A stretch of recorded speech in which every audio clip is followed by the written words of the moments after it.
Hi, good afternoon.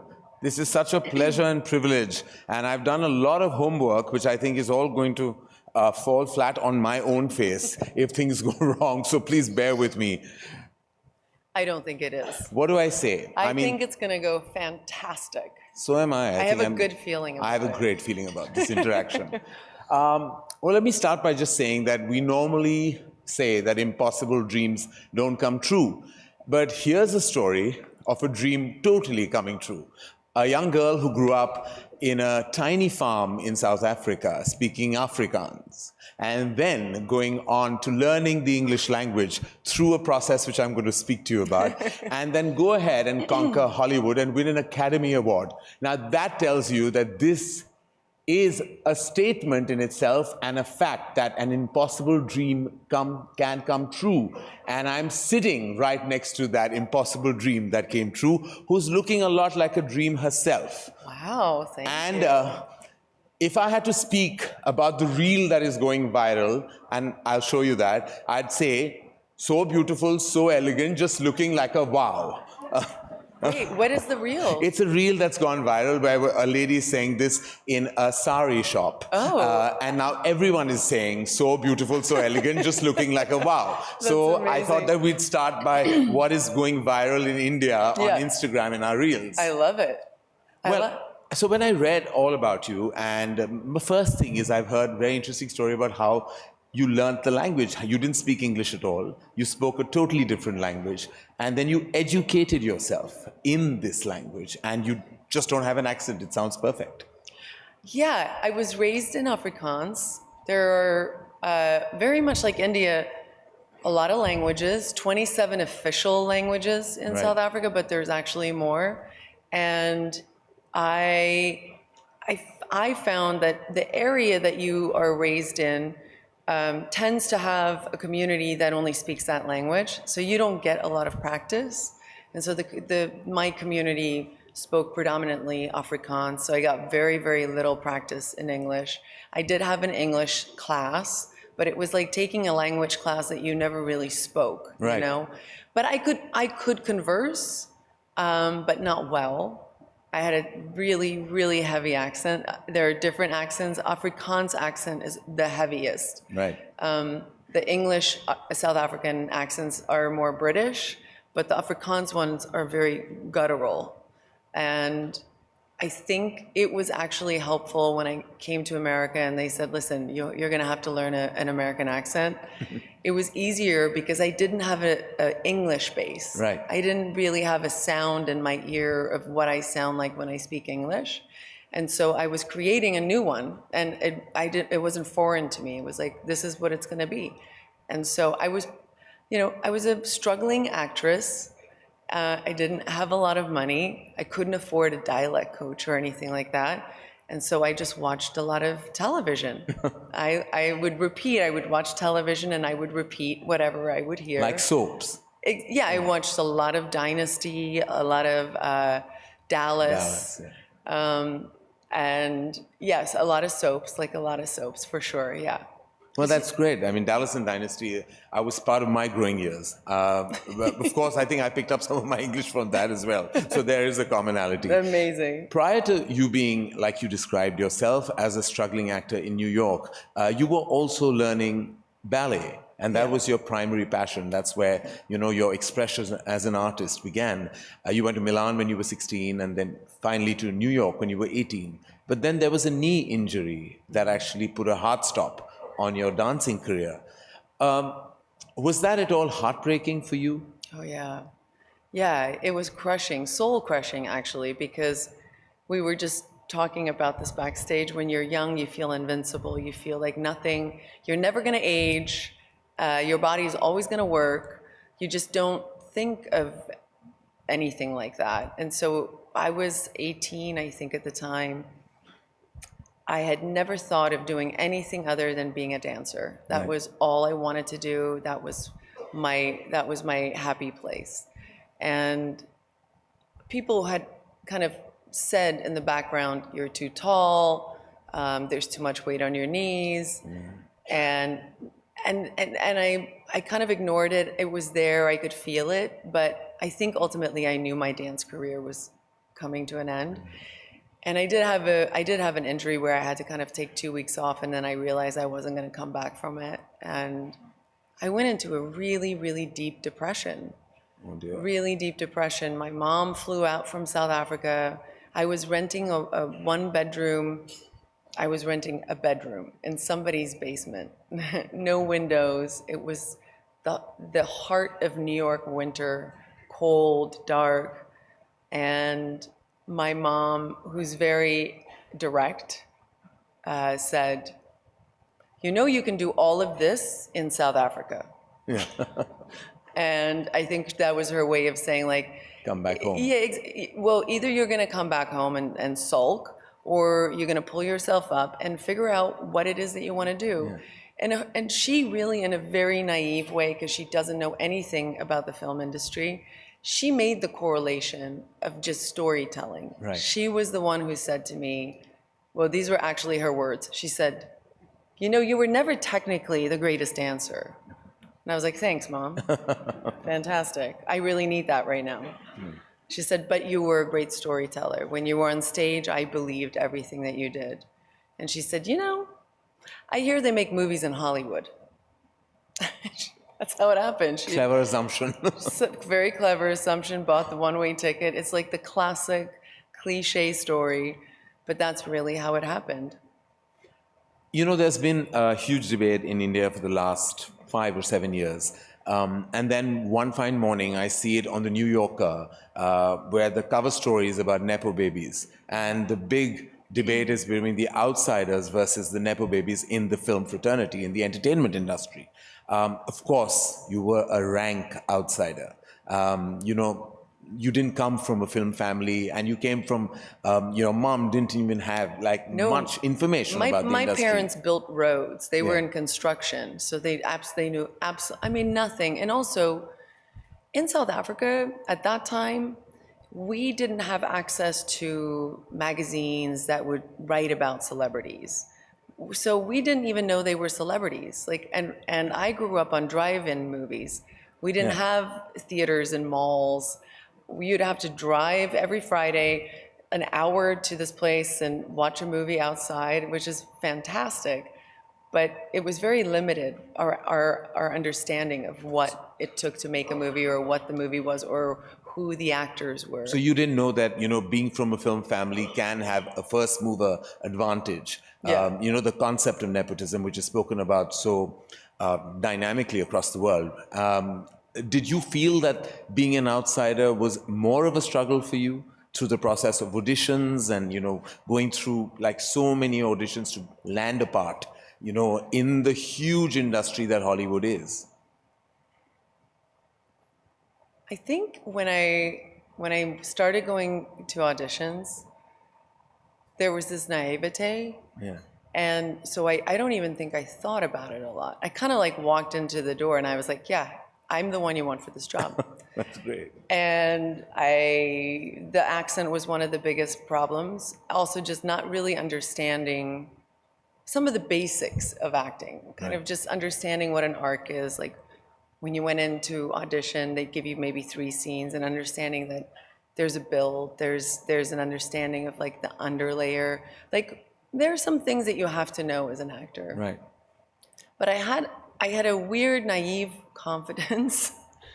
And I think weirdly, you almost have to have that in order to break through, to kind of walk. I think if you walk into the door and you're just kind of expressing all of the things that you don't have, all the things you lack, all the things that you might still have to work on, and that's the focus. It's like the saying, the glass is half full or half empty. Correct. Versus walking into the door and really believing you could do this. Yeah. Which you had. And I stupidly had that because I had no skill, but I had that. Well, I had that moment in my life myself. The morning I was going to direct my first film, my mother actually woke me up and said, "You don't have to do this." And she also said, do you know where to place the camera? Yeah. And I was like, I think so.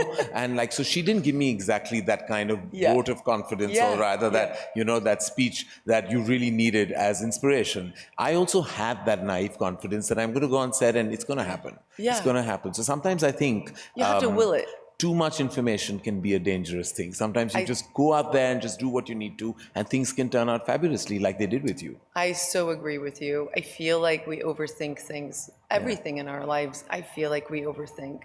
Right. And for artists, if you're a storyteller, you know, when we talk about magic, I think the magic is in you that you have not thought about. That's what makes it magic. It's the thing that you discover in the moment. It's not the thing that you rehearse. It's not the thing that you know. It's not the thing that you talk about. It's that mystery. It's that thing that comes up. And that, to me, is when magic happens. With directors, with writers, with actors. The beginning of that magic is what I want to know. The journey began from South Africa to Milan to New York to Los Angeles. What was that one moment when you realized that I have a career, I'm here to stay? Was there a defining moment, a film? I still don't have that moment. I still think I'm going to get fired from every job I do. That can't be true. There must be I know one moment. I am not lying to you. I mean, not in like a feel sorry for me way. I sometimes feel, for me, and I would love to know what you think, how you feel about this. When I start a project, I always wish that I can go back and reshoot the first 3 weeks. Right. Because I feel like it takes like 3 weeks to just figure out like where you are, what it is, what it sounds like, and then you start going like, it like kicks in. It's like an engine, and you're like, okay, now I know what it is. Now it's just happening. And that first 3 weeks, I'm always like, I suck.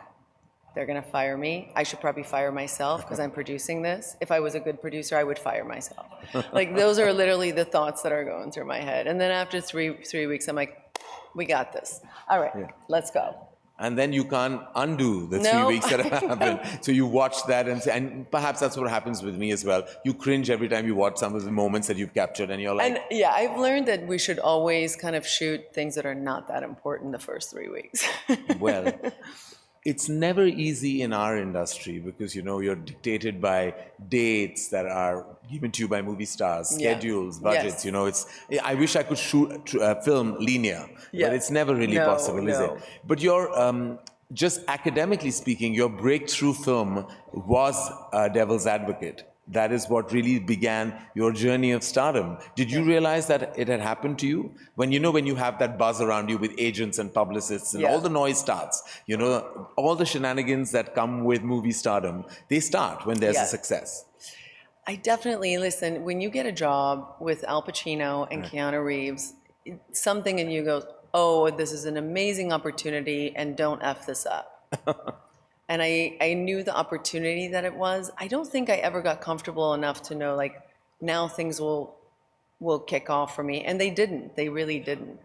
After that movie, I got great reviews and things like that, but I didn't get, like, a ton of jobs afterwards. I felt like the hustle. I still had to hustle. I felt like I always kind of had to hustle because the things that did come to me were not the projects that I was interested in. It was always kind of very either the girlfriend or the wife and kind of in the background, and those were not the jobs that I wanted to do. So the ones that I did want to do, I had to go and prove myself. I had to audition multiple times. They were not the ones that were necessarily handed to me. Do you also believe that exceptional beauty such as yours can be a boon and an impediment? Because sometimes, you know, in our industry, for example, and most industries have the same, it can mirror itself, where like you have men and women that are so stunning, and sometimes they initially aren't taken seriously for their acting chops because they look so gorgeous that it kind of overrides everything else. I know, for example, if you had to talk about Tom Cruise, he kind of deconstructed himself as a movie star, you know, and went for those parts that were not addressing just his good looks. Did you feel that at all was happening to you as well? For sure. Yeah. and it was, I found it perplexing because I never thought of myself as beautiful. And I wasn't when I was a kid, like nobody went, oh my God, she's so beautiful. Like it was such a foreign concept for me, the idea that people thought I was beautiful. My mom never said, oh my God, you're so beautiful, look at you. Like when I was a kid, I had no teeth. Like I had to go on a lot of antibiotics when I was an infant, and so I lost all it. Back then, antibiotics would rot your teeth, and so I remember just being very insecure up until the time that my real teeth came in. I was always kind of like shy about what I looked like. When I started working in Hollywood, there was definitely a feeling of like the only thing that you're good for is for like what you can accomplish with what you look, and that was, not that I thought that there was anything. I mean, it's not what I wanted to do. I don't judge it if that is what you want to do. I think it's great. It's just that it limits when you think of that as a character. It limits the access that you have to interesting, deep stories. Right. Exactly. And so trying to find those stories and having people say, she's too beautiful to do that. For the part, yeah. I remember a female director saying to me, she doesn't look like she's a mother's daughter. And I was like, what the fuck does that mean? Yeah. So I think we make assumptions that when somebody looks a certain way, they can't be vulnerable, they can't be a mess, they can't be flawed. They can't, because they're genetically privileged. Yes, exactly. Yeah. And it is definitely something that you have to fight against. And I don't know if that's necessarily gone away completely. No, it's not. I can see it happen even in our industry, even now. The very beautiful faces, both of men and women, I know there's a struggle for them to give that one sparkling performance, that award-worthy performance where they'll have to change their look. Like literally, I've heard many of the female leads say, all I did is take off my makeup and everyone's saying I'm acting really well. Well, by the way, I'm a true believer in that. I don't understand when people put lipstick on you and you're supposed to be like, you've just been kicked off a truck. Yeah. I'm like, it's just hard to do with lipstick on. I never want you to see any of my movies because even if they're dying, they have everything ready. Like their hair is blow dried, they have lipstick on, and there's no compromise. I mean, like someone once asked me, how can I worked with a very prolific actor, Shabana Azmi. She's a veteran actor. Everybody national award winning, she's just known as I could equate her to Meryl Streep, that good. And she was in my recent film, and she was in a scene in the kitchen, and she had blow dried hair, a beautifully draped sari, hair and makeup done. She says, "Who cooks looking like this?" And I said, in my film, that's how it's going to be. You're going to look great. She says, and then there was a funeral sequence. She says, please, can you allow me to remove my makeup here? Someone just died. Yes. I'm like, well, not too much of it because, the lenses are sharp and I don't want you to look a certain way. And she was like, there's no reality. I said, I'm not going for it.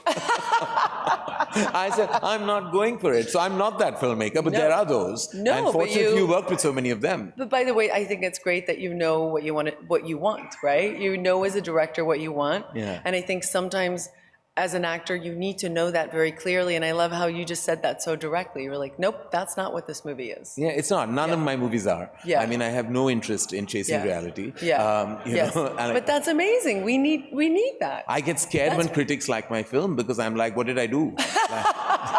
What did I do wrong this time? Why are they liking my film? This is a bit odd. I'm not used to that. You know? That's so funny. Well, it is because you've actually done a plethora of work. You've done so much mainstream work, and yet you've gone ahead and done films like Young Adult, and that have also kind of been defining and have had a cult viewership, and it's been quite fantastic. But I want to get to Monster, which is not only a monstrous moment in your life, but also such a fantastic film, so different from everything you've ever done. And then you're sitting there in that august company, and you win an Academy Award, which is the gold standard for an artist. We all know that across the world, everyone wants to win it. We sit there praying when one of our films are nominated. And just ironically, last year, Guneet Monga from India won us as a producer, as a production house, our first Academy Award So amazing. for a short called The Elephant Whisperer. Yeah. And I think and when she came home, I said, can you bring your award home, please? I just want to pose with it. Just hold it. It may not happen ever in my lifetime. Yeah. I know how big a deal that is. Tell us about that whole experience of Monster right up to its journey at the Academy Awards. Yeah, you know, it's a little difficult just because there's a strike right now, and I don't know how much of that I can share. But I'll say this: Patty Jenkins, who wrote and directed, one of my dearest friends, and I think a lot of the success of, I would say, everything of that film. It's kind of what we were just talking about. You know exactly what you want. She knew exactly what she wanted, and she was incredibly clear on what she wanted. And we were on the same page. We wanted the same thing. We wanted it to feel grounded and feel as real as possible, since there was footage of Eileen out there. Yes. But more importantly, wanted to get to the real core of the story. And the title of the film, I think, leans into the idea that when people like her, who do terrible things, come from certain circumstances that maybe we don't feel comfortable with, we kind of sweep it, or we put it in a box. We put it in a box and we label it. Yes. I can't say, but we label it terrible things, right? Yes, and we don't want to take the moment to kind of ask questions. Why would this happen? And I think we do this in life, which is really problematic, because when you think of humanity, and you think of empathy, the idea of standing in somebody else's shoes, that's a concept that to me is very much connected to acting. And if we can't do that across the board, not just to princesses and heroes, but to, you know, people who might have made really big mistakes and also just come from different circumstances, if we're not willing to ask the same questions to them, I think we run the risk of not truly knowing who people are and what people are capable of, and where socially we are maybe missing what people are really struggling with. And the enhancement of all that has exponentially grown with the advent of social media. Like, it's actually made way for judgment much more than there ever was. And then there's the cancel culture, which is the opposite of judgment. Both extremes are questionable. You know, too much judgment is not right by any standard. But even to cancel someone who doesn't have the required information, that doesn't come from the right upbringing, and as a result you say and do the wrong things, that too has to be addressed. So I think both extremes sometimes we see because of the advent of social media, and what all that can be like. Again, it was a great tool initially, but I feel like there is a point of time that you feel like it's completely eating into your daily existence. Yeah, I'm not a fan of cancel culture. I think when we don't allow, you know, some kind of space for mistakes to happen. You know, I always think about when I was in my 20s. There were no cell phones. We didn't have any of this stuff. And when I think about the stuff that I did when I was in my 20s, if that was ever recorded, you know, you make mistakes, and then you learn, and then you grow up, and somebody goes, hey, you can't do that. And you go, okay, I'm never going to do that again. I don't think there's a lot of room for that right now. I think people are so scared. I have 2 young girls, and I can even see with my old, she's 11 years old, there's a lot of times where I say to her, you cannot forget that what you're doing is not in pencil. You're not going to be able to erase it when you're 30 or 20 or looking for a job. It's written in ink. And that, you know, meaning like what you record, what you put out there, social media. And it scares her. It really scares her. And there's a part of me that wants to say, go and make mistakes. Like, just learn, be a human being, and be open to acknowledge the mistakes and learn from them and be better. Like, I think we all want to be better, right?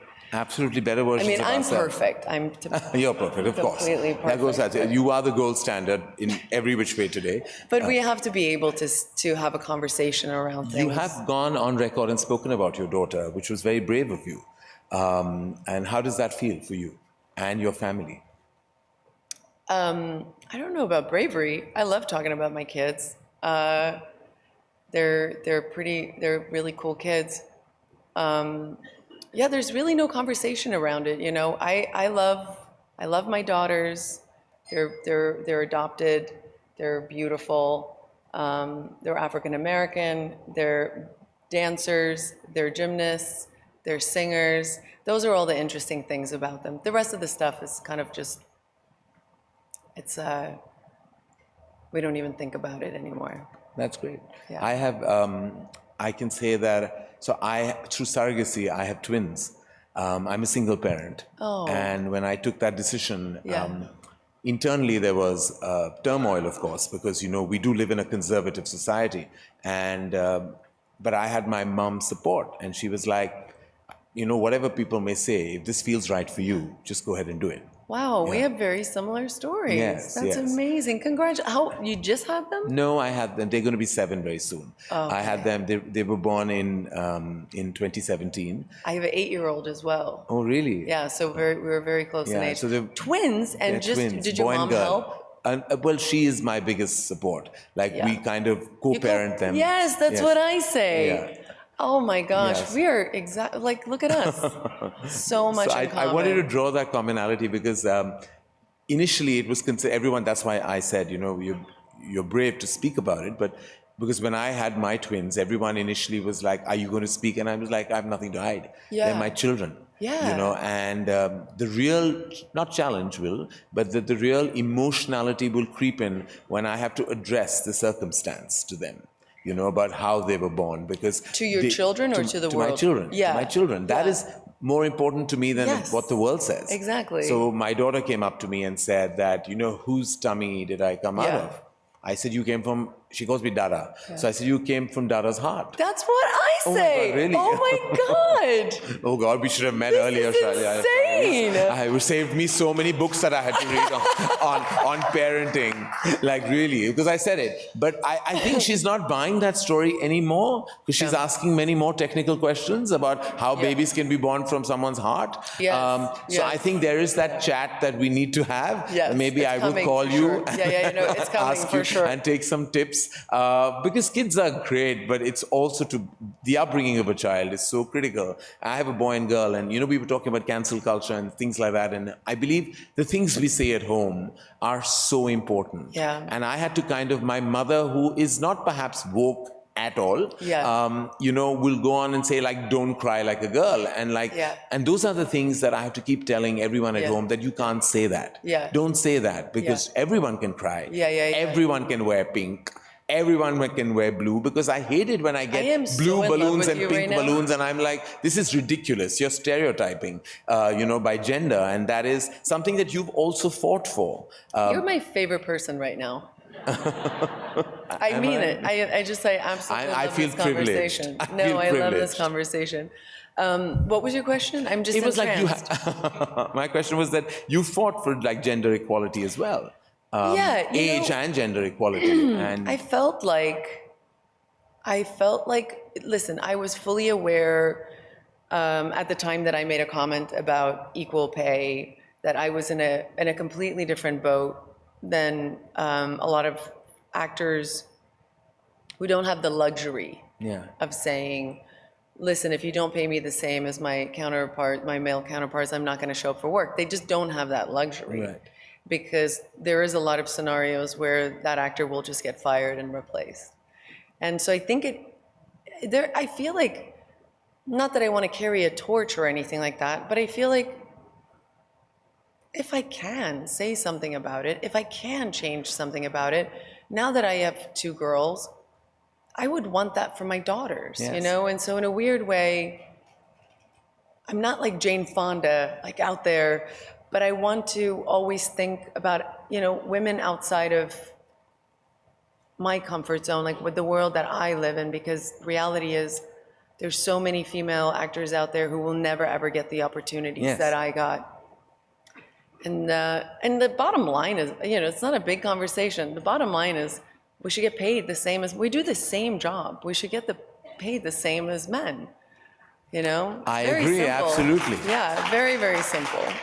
We have that constant conversation with our industry back home in India as well, where lots of the leading actors, the female actors really feel that the concept of pay parity and equal pay has to be a conversation, an ongoing conversation. And I'm so glad that recently there have been instances that have started where some of, like you said, some are not in the position, but those that are, you start a story somewhere, right? Yes. And that's when the story continues. So I'm so happy to see we have actors. In fact, we have an actor this evening, Alia Bhatt, who's doing a session this evening, and she's now commanding that, and she deserves it because she's met with the success. I know you fought hard when you were making Huntsman and when the sequel was happening, and that's great because where you begin is where others continue.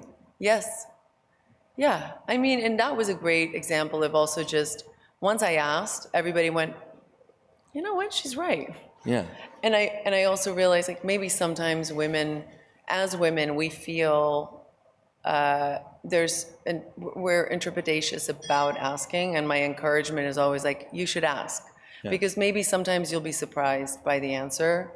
And that wasn't like a big fight or anything like that. It was a very simple conversation. They made an offer, and I said, I don't think this is what Chris Hemsworth is getting. And they were like, no. And I was like, well, I'd like to get what he's getting. That's great. And then it was done. That's great. Yeah. Bravo. Oh, well, that is truly, that is, it is no small victory. I can tell you that. And I have to say, people like Chris Hemsworth, there's a lot of allies that we have as women.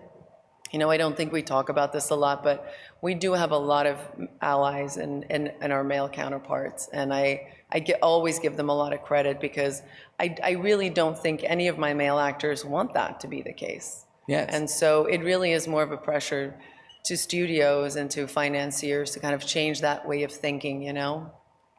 Well, you spoke about, the support that comes from male actors, and that takes me back to the strike. And we don't have any information about what is the eventuality, but I know that there's a date set for a discussion on the table, and the discussion about, like, no one's happy with the company's approach, the studio's approach to artificial intelligence is where, but I love the fact that the actors came together to support the writers. And that is the kind of unity that sometimes we seek in our fraternity as well. There is some conversation that, we're not such an aligned industry here, and Hollywood is used as a very legit example about unity. So there is so much strength in that unity when you all come together to support writers who I believe are the whole and soul of any content piece you put out. There's nothing without them. There is nothing without them. It's like taking, just body, no soul, and that they bring the soul to the content. Did you fight the fight along with everyone else? Did you feel as solidly about it as everybody else did? Yes, I mean, I think cinema is evolving, right? And we need to evolve. Our unions need to evolve, and how we find space in this world needs to evolve. So I think it was a no-brainer for all of us to just say, listen, things are changing. Technology is really stepping in and taking a big part, and it's great. We're excited about it, but where do we fit into all of that? And so it was way overdue.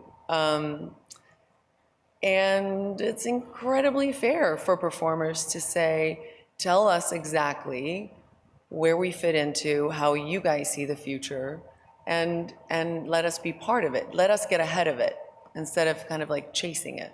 That's great. That's absolutely great. Yeah, so fingers crossed. I mean, and I do hope the outcome is favorable for all. I really do. I'm very optimistic about it. Yeah, that's the only way that one should be. Yeah. Charlize, you also became producer, which was a great move on your part, actually. And traditionally, Hollywood was always known to be an all-boys club. But things are changing rapidly now. The scenario is changing as we speak. There's so many women who are producing and directing and running studios across streaming services and film studios. Did you also, what was the germ, or rather the start point of you wanting to be producer? Was it for control, or was it to fight some of the systems? I would say the germ was being on a film that was very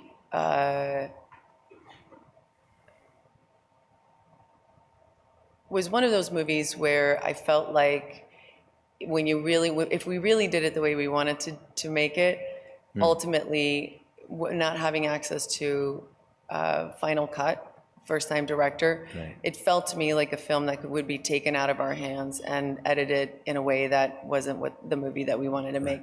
And so it started there. It started as a protection to this first-time filmmaker that I kind of stepped in and I said, I'm going to be a producer on it. And You'll have final cut. Yeah, so it gave us a lot of, it gave me a lot more say and a lot more, I hate the word power, but it gave me a place where I could be part of the conversation and actually have an effect on its outcome.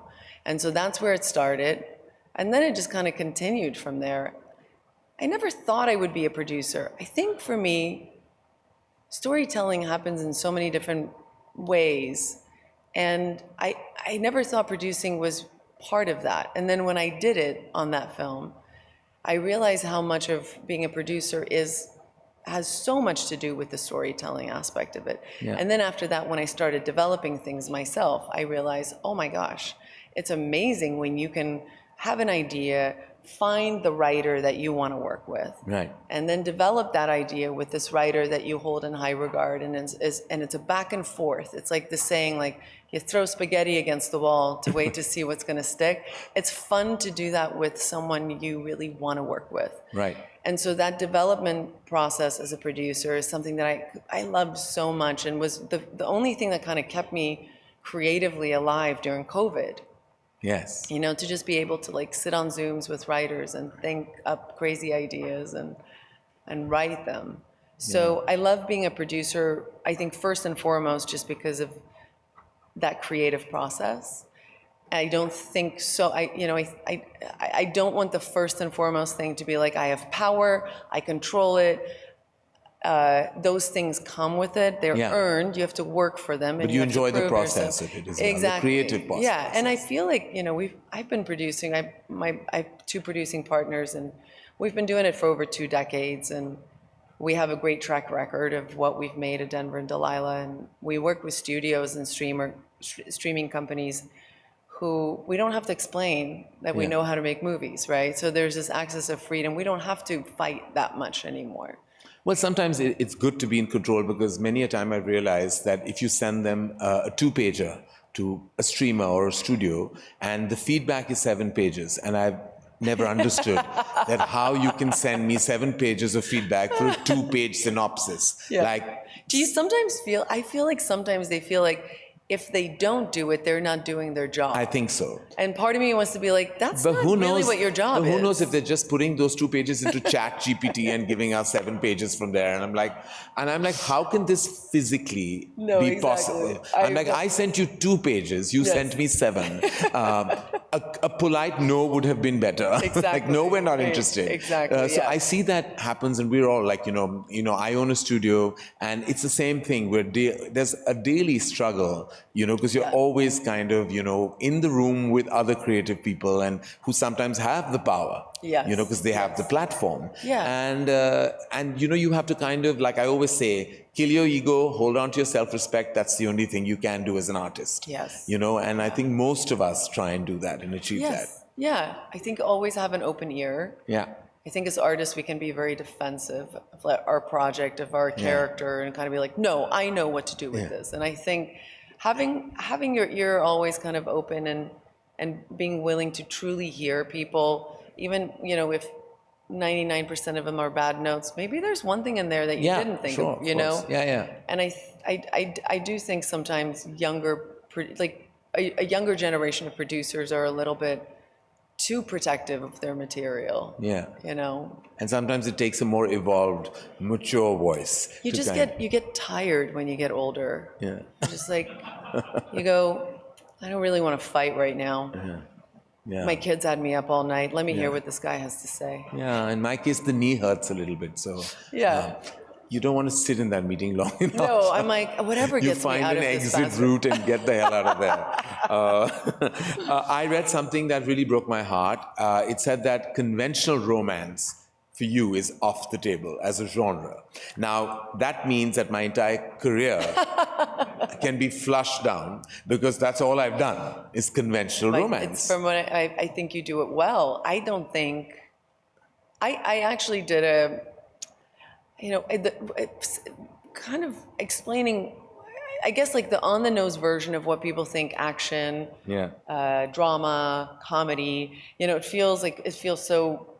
It feels very compartmentalized. And the movies that I love are the ones that you can't put in a box. Like, at moments they're dramas, at moments they're comedies. They have to almost have a little bit of everything. That's how I feel about it. But love stories, who doesn't love love stories? Yeah, I did do one. I can't mention the film. I really loved it because it was kind of like a flip.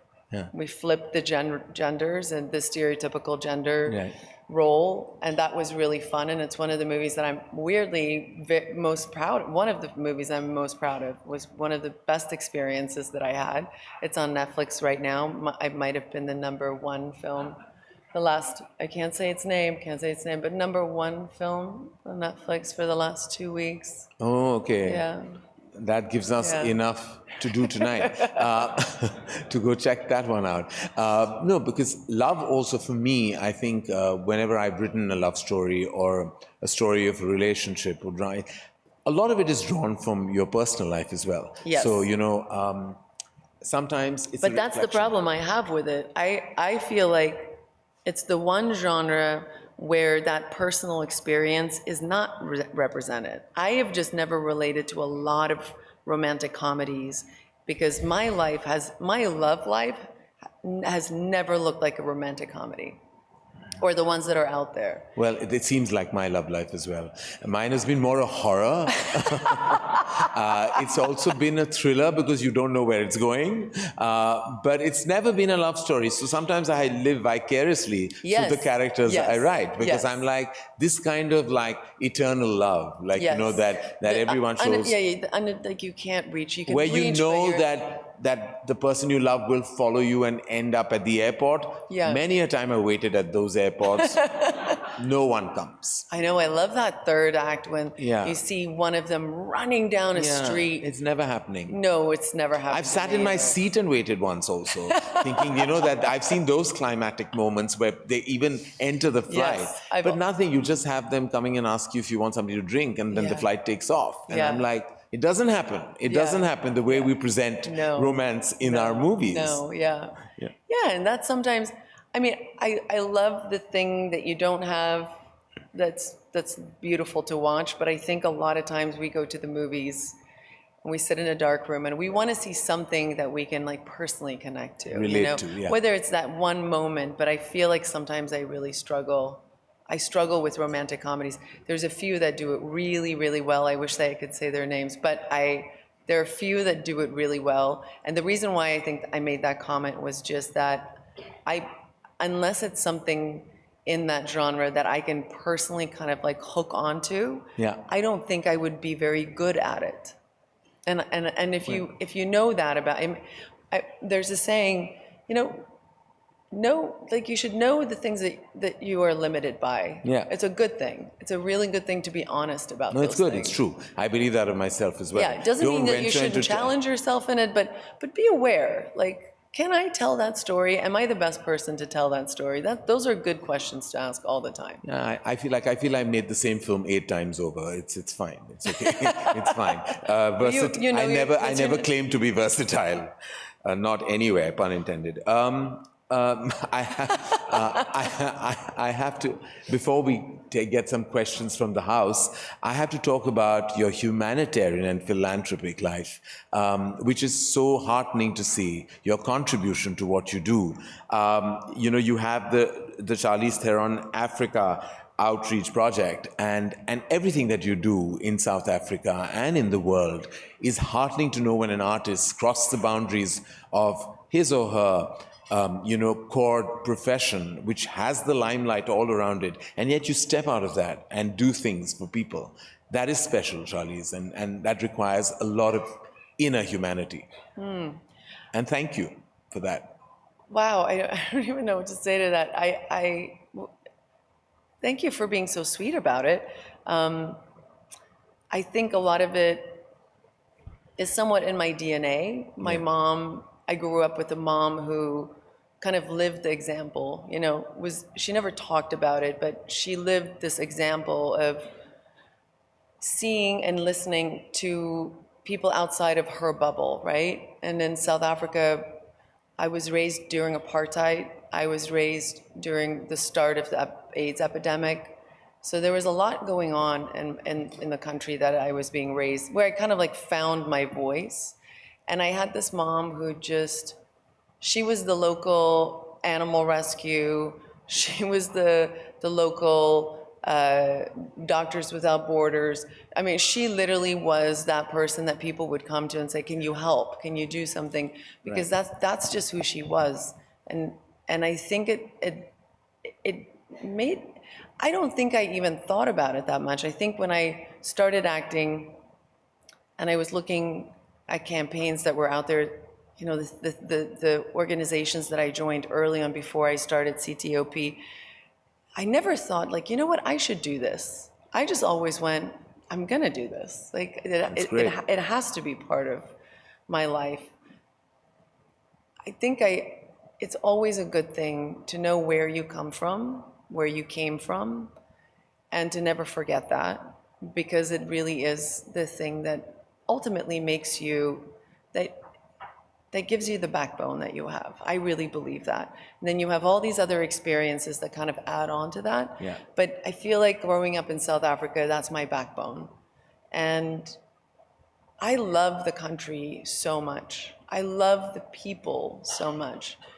And I think it's out of the frustration of seeing those people not have the opportunities, or to have just access to healthcare, or access to education, or just to safety, in South Africa. So I think the young people in South Africa have always been a huge inspiration for me. I've always felt like every time I go back to South Africa, the hope that I see is always in the young people. The rebellious fire in their belly, it's always young people. And when you look in history, like all the things that have really changed, right? Where all the things that we fought for, it's always been young people at the forefront, because they're the ones that have that energy, they have that fight, and they want that change for themselves so badly. So I always knew that I would work with young people, and I absolutely love working with young people. I work with organizations who are at the front lines doing the work. I'm not the one that goes in and decides what a community needs. I find community organizations that they live within their communities. They do really good job. They do a great job reaching their community at the place where they should meet them. That's and great. It's an honor. It's absolutely an honor. I always say we should stop saying charity, and we should call it solidarity. Great. Well, that's absolutely, it's praiseworthy, it's applause-worthy, and not that you're doing it for that validation. It comes from within, and that's the only reason to really do what you do.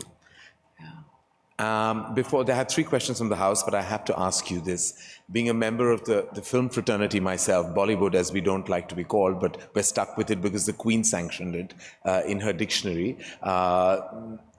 What do you know about Bollywood? Have you seen a film from India? Do you know anything about our actors? Is there anything you know? So the largest Indian population outside of India is in South Africa.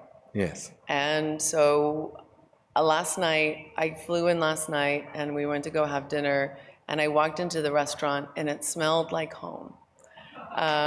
It was really, I know this smell. I grew up with a lot of Indian culture around me, and I think it's partly why I've always wanted to come to India. I'm fascinated by the culture. I'm fascinated by the people. I'm fascinated by the country. There's a beauty here that's just unique to India. You do not find this anywhere else. And so, because there's such a big population of Indians out in South Africa, I got to watch more Bollywood movies than I did American movies. Wow. Yes, yes. Wow. So every Sunday they would. Our television, when I was little, we only had television for like an hour a day, and then when I was around 10, we got this. I don't even know what to call it, but it kind of acted like a streamer. It would buy films, but the predominant movies that were on it were Bollywood movies, and every Sunday they would put a new movie on, and that was what we did every Sunday. Was we sat and we watched a Bollywood movie. You have any recollection of a film that you loved? Oh my God, I'm so bad with names. No, you don't have to mention the name. Just I mean, I think for me, because I was so in love with dancing, the idea of like musicals, like that was like my favorite to watch. That's all we make. Yeah, no, well, listen, that's not true, my friend. I watch your cinema, and I have seen you guys are really kind of at the forefront. Yes, we are. I was joking before everyone in my industry attacks me. A lot of it is, we are perceived to be a song and dance filmmaking nation, but the kind of content that is coming out of our country, not only me, we're very proud of. It's highly inspiring. For me right now, especially in the action genre, I think you guys are killing it. Thank you. I'm not sure we have any time for the questions from the house, but you were so engaging that, I just felt that we couldn't go down this path. My apologies to the people who have asked these questions. I do hope that we get the opportunity at some point of time to kind of ask Charlize these questions, but you were an absolute pleasure to speak with. And this was such a wonderful, warm, and it just felt very inspiring, this interaction. So thank you. And on behalf of the HT Summit and everyone from the HT family, we thank you. Thank you. I'm so incredibly grateful to be here. I was so excited to be interviewed by you. Now I'm even more excited about more conversation with you. I love how much we have in common. Yes. And I'm just, this summit is really, really inspiring. So thank you for having me. Thank you for inviting me.